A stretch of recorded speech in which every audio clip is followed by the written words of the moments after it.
penambahan kewenangan. Di awalnya itu cuma di bidang perdata, pidana umum, pidana khusus dalam hal ini, kemudian juga terlibat umum. Tapi ada tambahan tadi, intelijen penegakan hukum dan kewenangan lain. Plus tadi kalau kita bicara tentang struktur, ada beberapa penambahan seperti Jampitmil, Jaksa Agung Muda Pidana Militer. Lalu ada juga tentang kejaksaan sendiri. Untuk menjadi jaksa ada perubahan dari minimal umur 23 dan maksimal umur 30.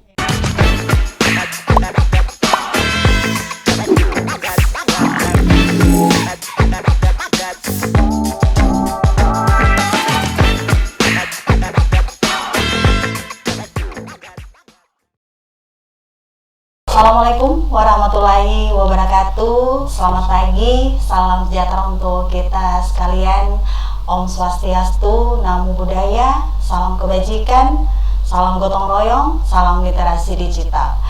Sahabat digital, hari ini saya Rizdawati akan bersama Anda selama kurang lebih 30 menit ke depan akan membawakan sebuah acara ruang diskusi, dan hari ini kita bersama seorang bapak yang memang dijuluki sebagai kostum berwarna coklat begitu ya, dari unsur forum komunikasi pimpinan daerah, yang mana hari ini adalah dari Kejaksaan Negeri Toli-Toli, yang mana salah satu dari unsur Forkopimda ini juga sering proaktif dan selalu mengawal setiap kegiatan pemerintah daerah yang ada di Kabupaten Toli-Toli.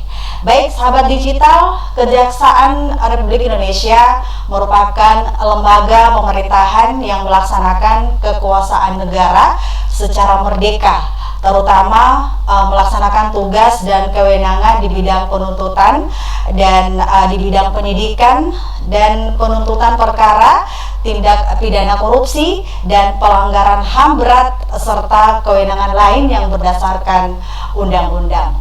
Dan hari ini kami bersama Bapak Kasih Intelijen di Kejaksaan Negeri Toli-Toli. Tentunya hari ini kita bincang-bincang singkat dan santai, dan akan mengetahui seperti apa tugas pokok dari Kejaksaan Negeri Toli-Toli. Baik Bapak, selamat pagi. Assalamualaikum. Waalaikumsalam warahmatullahi wabarakatuh. Iya, selamat berpuasa ya Pak. Ya. Masih sehat? Sehat. Oke, siap. Alhamdulillah. Alhamdulillah kita sangat berterima kasih karena hari ini merupakan kunjungan spesial dari tim Kejaksaan Negeri Toli-Toli. Dan baik, untuk Bapak sendiri bisa dikenalkan nama dan jabatannya di Kejaksaan Negeri. Oke, terima kasih Bu Rizda. Nah, pertama-tama akan saya perkenalkan nama saya. Nama saya Ahmad Birawa Bisawab, sarjana hukum, magister hukum. Saya di universitas saya sudah bertugas pernah di Kejaksaan Tinggi Papua, Kejaksaan Negeri Mimika di Papua juga, kemudian di Kejaksaan Negeri Kolaka di Sulawesi Tenggara sebagai Kasih Pitus, Kasih Intel, kemudian di Kejaksaan Negeri Banggai Laut sebagai Kasih Intel, dan terakhir 5 bulan yang lalu saya menjabat sebagai Kasih Intel di Kejaksaan Negeri Toli-Toli. Ya baik, tentunya dari pengalaman-pengalaman dari beberapa kabupaten yang sudah Bapak jelajahi, mungkin bisa dijelaskan kepada seluruh masyarakat Kabupaten Toli-Toli yang memang belum mengetahui seperti apa tugas dan pokok dari Kejaksaan Negeri Toli-Toli. Bisa dijelaskan Pak? Terima kasih Bu Rizda. Nah, tadi sejak tahun 2021 Kejaksaan mempunyai undang-undang baru, yaitu Undang-Undang Nomor 11 tahun 2021 tentang perubahan atas Undang-Undang Nomor 16 tahun 2004 tentang Kejaksaan Republik Indonesia, yang mana ada beberapa hal yang ditambah kewenangan kami. Kami akan saya jelaskan dulu. Pertama, Kejaksaan tadi sudah jelaskan tadi, ada di awal-awal. Kejaksaan itu adalah menjalankan fungsi kekuasaan kehakiman, terutamanya di bidang penuntutan dan juga kewenangan lain. Nah, kewenangan lain tadi sudah disebutkan juga, seperti tadi ada tindak pidana korupsi, ada HAM berat, dan tindak pidana ekonomi, dan lain-lainnya. Nah, kemudian mungkin tahu ini, kalau di pusat itu, Kejaksaan itu apa sih? Kejaksaan RI. Kejaksaan mungkin menjadi sering dengar Kejaksaan Agung, Kejaksaan Tinggi. Nah, kalau Kejaksaan Agung itu ada di ibu kota negara. Kemudian ada juga Kejaksaan Tinggi, itu terletak di ibu kota provinsi. Kemudian di bawahnya lagi ada Kejaksaan Negeri, terletak di ibu kota, kabupaten atau kota. Dan terakhir ada Capjari atau cabang Kejaksaan Negeri, itu terletak di wilayah suatu yurisdiksi Kejaksaan Negeri. Nah, kemudian tadi sudah disebutkan juga, Kejaksaan Republik Indonesia ini dipimpin oleh Jaksa Agung Republik Indonesia, itu pusatnya di Jakarta. Beliau dibantu juga kalau di sana di pusat di Kejagung itu Kejaksaan Agung oleh Wakil Jaksa Agung satu satuan. Kemudian ada juga namanya Jaksa Agung Muda. Jaksa Agung Muda itu ada Jaksa Agung Muda tindak pidana khusus, Jaksa Agung Muda tindak pidana umum, Jaksa Agung Muda intelijen, Jaksa Agung Muda pengawasan, Jaksa Agung Muda Perdata dan Tata Usaha Negara. Kemudian ada Jaksa Agung Muda pembinaan, ada Badan Diklat, dan terakhir ada Jaksa Agung Muda tindak pidana militer. Ya, tadi Bapak sudah jelaskan tentang undang-undang terbaru dari Kejaksaan Negeri tentang perubahan atas Undang-Undang Nomor 16 Tahun 2004 ya tentang Kejaksaan Republik Indonesia. Bisa Bapak jelaskan? Oke, makasih.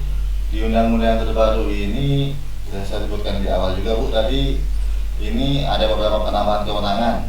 Di awalnya itu cuma di bidang perdata, pidana umum, pidana khusus dalam hal ini, kemudian juga keterlibatan umum, tapi ada tambahan tadi intelijen penegakan hukum dan kewenangan lain. Plus tadi kalau kita bicara tentang struktur, ada beberapa penambahan seperti Jampitmil, Jaksa Agung Muda Pidana Militer. Lalu ada juga tentang kejaksaan sendiri, untuk menjadi jaksa ada perubahan dari minimal umur 23 dan maksimal umur 30. Itu minimal dia sebelumnya harus sudah menempuh pendidikan sarjana hukum.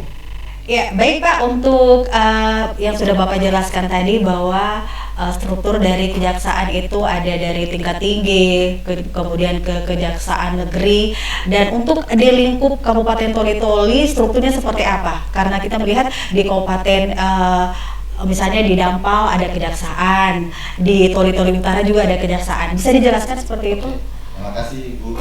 Nah, tadi sudah yang Ibu tanyakan tadi, Kejaksaan Negeri Toli-Toli sendiri membawahi ada 3 cabang kejaksaan negeri, yaitu pertama cabang kejaksaan negeri Toli-Toli di Bangkir, kemudian cabang kejaksaan negeri Toli-Toli Utara itu di Laulalang, dan kejaksaan negeri Toli-Toli di Ogo Tua, dan induknya sendiri adalah Kejaksaan Negeri Toli-Toli. Seperti itu Bu.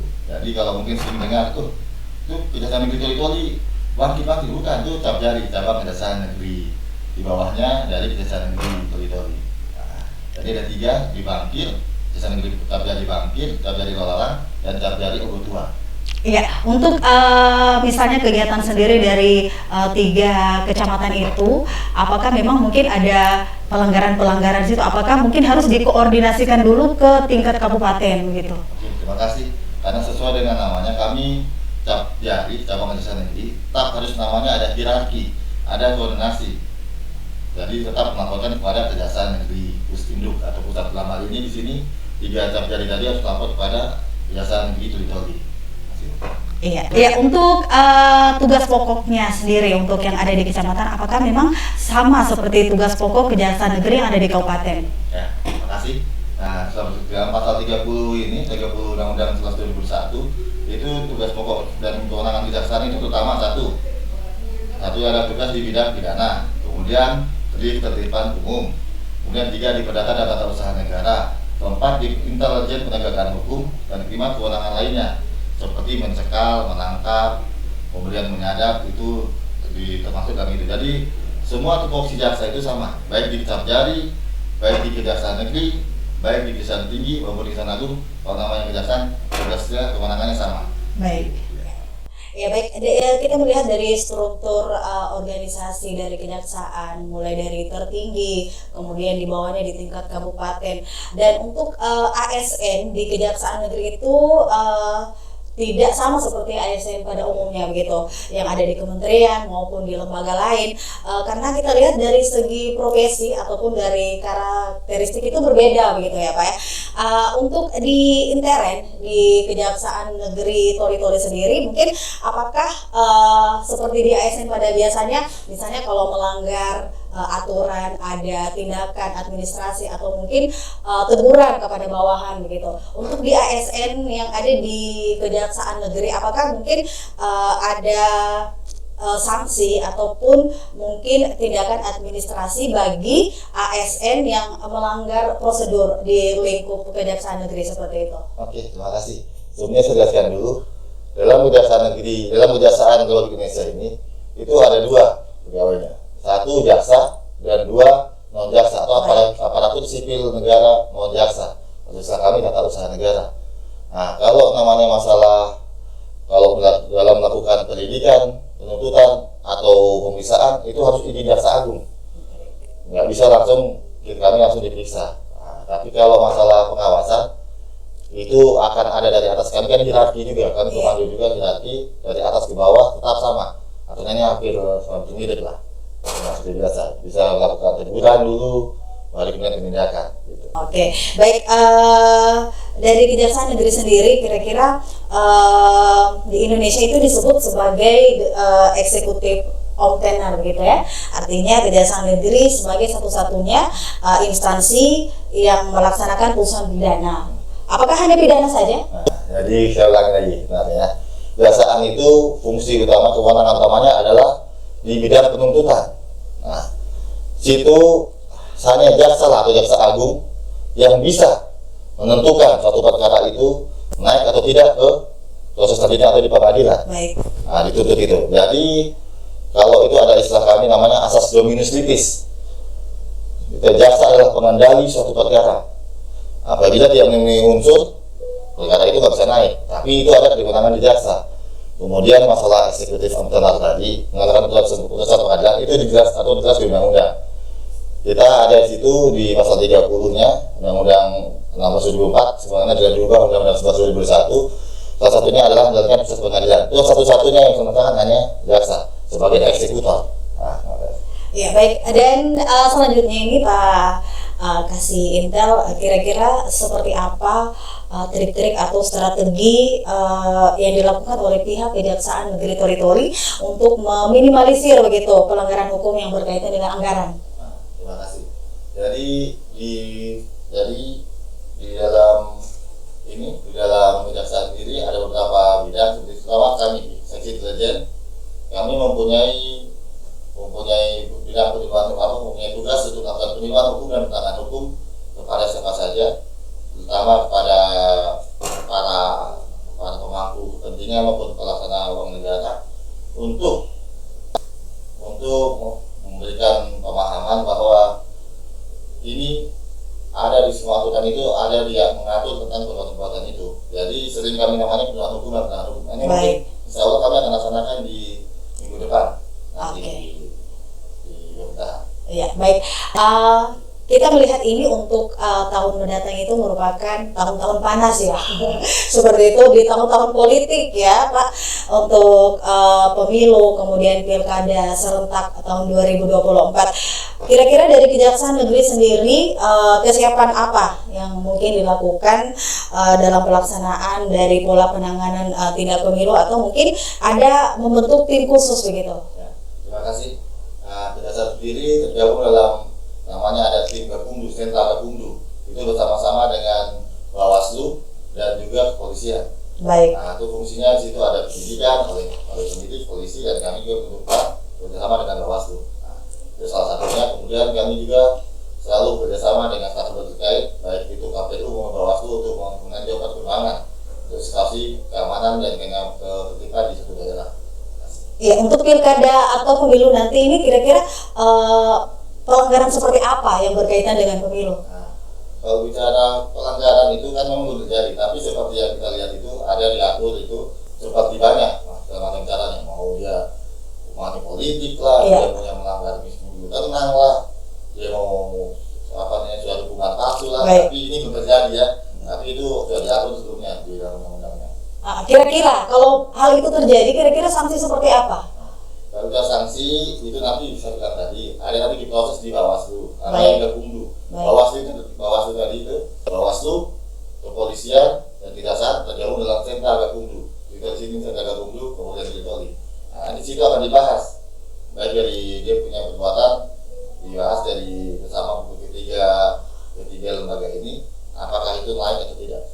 Iya, baik. Yang terakhir ini Pak, kita tentunya masyarakat di kalangan Kabupaten Toli-Toli, apalagi yang ada di pedesaan, tentunya belum tahu seperti apa kinerja-kinerja dari Kejaksaan Negeri. Untuk di 1 tahun ke belakang, kira-kira seperti apa yang sudah dilakukan? Apakah mungkin ada semacam kegiatan-kegiatan yang dilakukan oleh Kejaksaan Negeri yang berhubungan dengan pelanggaran hukum? Capaian gitu. Capaian yang kami lakukan itu banyak sekali yang telah kami lakukan. Seperti apa? Mungkin kalau lihat kami itu adalah penuntut umum. Utamanya penuntut umum selalu kita bilang. Penuntut umum itu kemudian ada juga di bidangnya itu bidang intelijen. Kami melakukan hukum, penyelesaian hukum dan hukum. Itu ada tata usaha negara juga mendampingi pemerintah untuk menyelesaikan perkara-perkara di perdata dan tata usaha negara. Kemudian juga ada seksi tindak pidana khusus, itu mengenai perkara tindak pidana korupsi. Terakhir kami baru saja eksekusi mengenai yang putusan kasasi untuk perkara perikanan 4 terpidana itu baru kami eksekusi kemarin. Satu putusan segera dalam putusan. Iya, baik. Kita lihat di masyarakat Kabupaten Toli-Toli kayaknya untuk memasuki tahun politik ini agak-agak ekstrim dan rawan begitu. Mungkin ada oknum-oknum yang mengatasnamakan Kejaksaan Negeri untuk menakut-nakuti dalam tanda kutip kepada masyarakat di bawah begitu. Terima kasih. Benar sekali. Di dalam kesempatan ini akan dapat kami sampaikan bahwa Kejaksaan Negeri Toli maupun kejaksaan pada umumnya tidak pernah melakukan perbuatan seperti itu. Tidak pernah melakukan perbuatan nakut-nakuti atau meminta sesuatu imbalan atau meminta sesuatu. Dan apabila ada oknum atau siapa saja yang melakukan perbuatan seperti tadi, agar segera laporkan kepada kami dan jangan dilayani bahwa itu karena itu bukan dari kami, bukan dari Kejaksaan Negeri Toli maupun Kejaksaan Indonesia pada umumnya. Baik. Ya, baik, dari Kejaksaan Negeri Toli-Toli itu sendiri mungkin ada semacam semboyan. Sebenarnya kami punya slogan ini, kenali hukum, jauhi hukuman. Dimana kalau kita mengetahui atau memahami tentang hukum, insya Allah kita semua akan terhindar dari hukuman. Jadi kita harus selalu aktif untuk mencari tahu itu. Insya Allah. Ya siap, baik. Untuk yang terakhir ini Bapak, himbauan kepada seluruh masyarakat Kabupaten Toli-Toli tentunya agar lebih paham dan mengerti serta mendukung kinerja-kinerja dari Kejaksaan Negeri Toli-Toli khususnya di Kabupaten Toli-Toli seperti itu. Oke, terima kasih. Kejaksaan sebagai satu lembaga negara ini sebenarnya adalah alat penegak hukum, sehingga kami juga ada tugasnya melayani masyarakat.